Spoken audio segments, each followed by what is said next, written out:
In this hotel just behind me, Secretary of State John Kerry announced that after hours of talks, the players have taken one step back from the brink. I'm pleased to say that as a result, today in Munich, we believe we have made progress on both the humanitarian front and the cessation of hostilities front. And these two fronts, this progress, has the potential, fully implemented, fully followed through on, to be able to change the daily lives of the Syrian people. And today, the Deputy United Nations Secretary General tells me that while this is not a breakthrough, it is one step forward. And they will know within a week whether there's enough progress on these fronts to be able to reconvene the stalled Geneva political talks. And today, I spoke with one of the key players who backs the Syrian opposition, Saudi Arabian Foreign Minister Adel AL-Jubeir, in this television exclusive. Foreign Minister, welcome to the program. Thank you. Good to be here. Saudi Arabia, the United Arab Emirates, has said that they want to or are prepared to introduce ground troops into Syria. Is that so? Are you on the brink of or prepared to or planning to send ground troops to Syria? Yes. What we said is that if the international coalition against Daesh, which we are a part of and have been since the very beginning, decides that it will introduce ground troops to Syria in addition to the current air campaign, we have said that the Kingdom of Saudi Arabia is prepared to contribute special forces to this effort. But that's conditional. So is it you want the United States to be involved on the ground? Are you looking for a US-led coalition on the ground? Absolutely, yes. We're saying we will participate within the US-led coalition. Should this coalition decide to send ground troops into Syria, or that we were prepared to send special forces with those troops. Do you think that's at all likely? In all the conversations you've had, there have been long conversations overnight. You've been speaking to the Russian foreign minister. Do you think it's likely that that's going to happen? I can't tell you what will happen and what will not happen. I can tell you that there's some serious discussion going on with regards to looking at a ground component in Syria, because there has to be a possibility of taking and holding ground that one cannot do from the air. I wonder what you make of what the Russian Prime Minister, Dmitry Medvedev, said, and I don't know whether Sergei Lavrov, the foreign minister, repeated it, that if Saudi Arabia or other Gulf nations introduce troops into Syria, there will be a new world war in Syria. I believe that's an exaggeration. The international coalition was operating in Syria since September of 2014. The Russians entered in order to fight Daesh, ISIS. Russia entered into Syria this fall in order to support Bashar al-Assad. What is your assessment of the strength of Bashar al-Assad now, given the 3.5 months of Russian airstrikes that have supported him? I believe Bashar al-Assad is weak, and I believe Bashar al-Assad is finished, and I believe Bashar al-Assad has no future in Syria. Bashar al-Assad butchered, massacred and killed his people, men, women and children, and his military couldn't save him. So he prevailed upon the Iranians to come and support him, who sent their Quds forces and their revolutionary guards, and they in turn couldn't save him. So Iran and Bashar al-Assad mobilized Hezbollah, Shia militias from Iraq, Pakistan, Afghanistan, and they in turn couldn't save him. And now we have Russia going into Syria in support of Bashar al-Assad, and they will not be able to save him. A man who's responsible for the murder of 300,000 plus people, the displacement of 12 million people, the destruction of a country, is a man with absolutely no future in this country. And yet, you've all been sitting around a table for hours, and the word that has come out is that there is a potential de-escalation underway, there's a potential for humanitarian aid and a lifting of the sieges. Do you think that's serious? Do you think that that is likely to happen? And do you think, in that case, the political talks, the Geneva process, will get underway again, as the UN wants, later this month? We have always said there are two ways to resolve Syria, and they both involve the removal of Bashar al-Assad.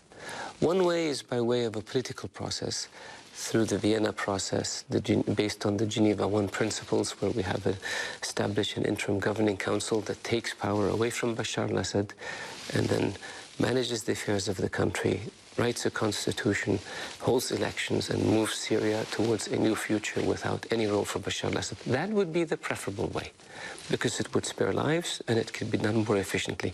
This is what we're trying to do in the talks that we had yesterday.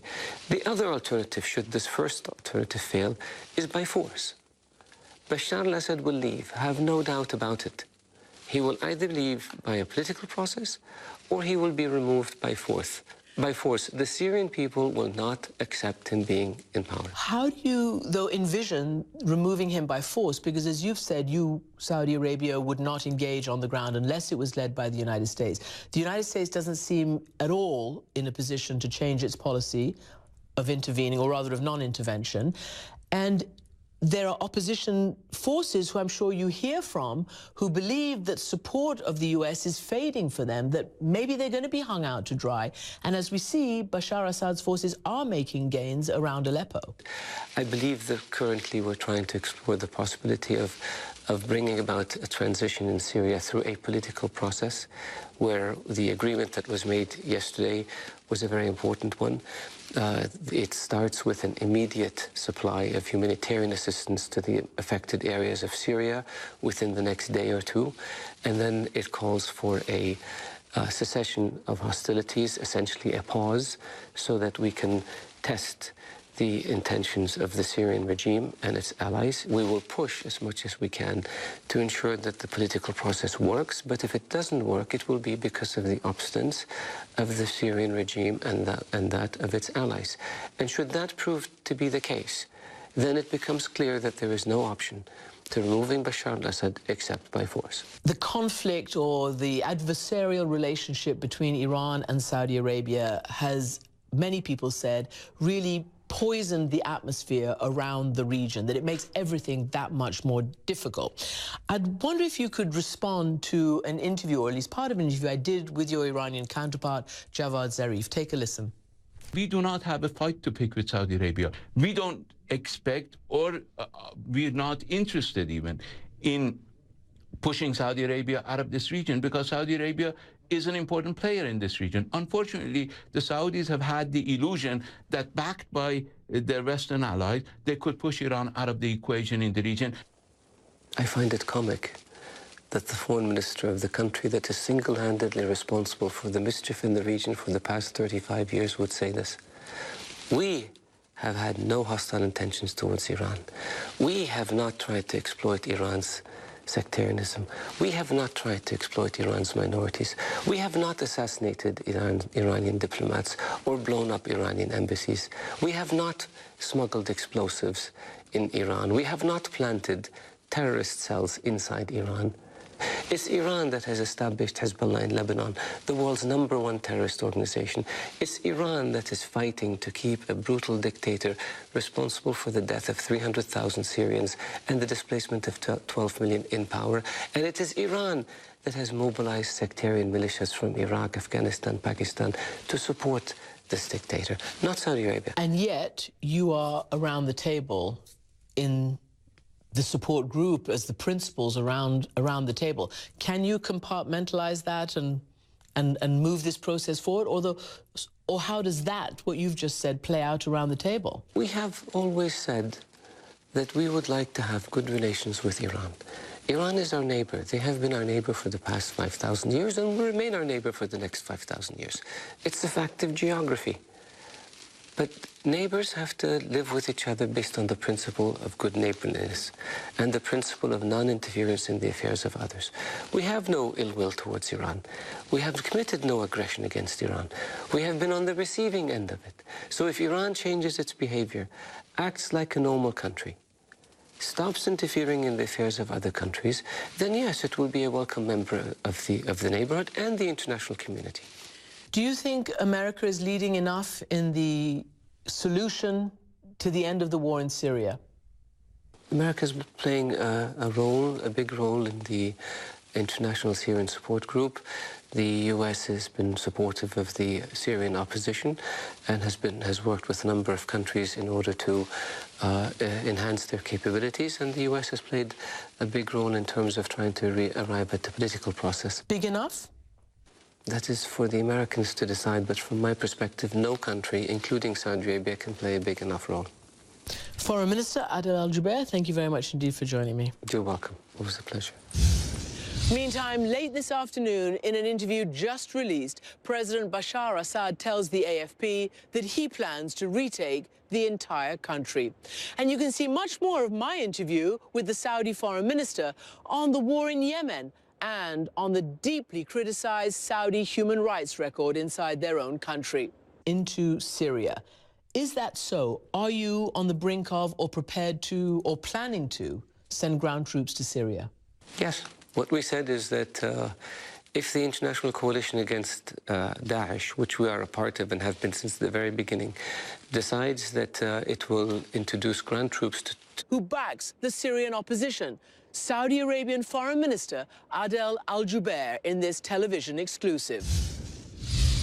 Foreign Minister, welcome to the program. Thank you. Good to be here.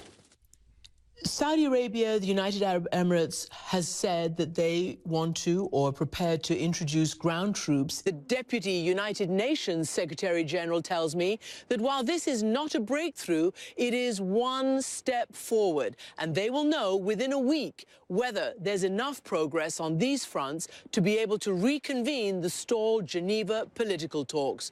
And today, I spoke with one of the key players. Syrian front and the cessation of hostilities front.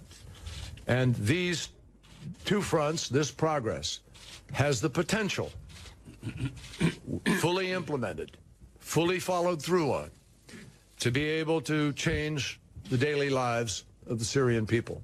And today, in this hotel just behind me, Secretary of State John Kerry announced that after hours of talks, the players have taken one step back from the brink. I'm pleased to say that as a result, today in Munich, we believe we have made progress on both the humanitarian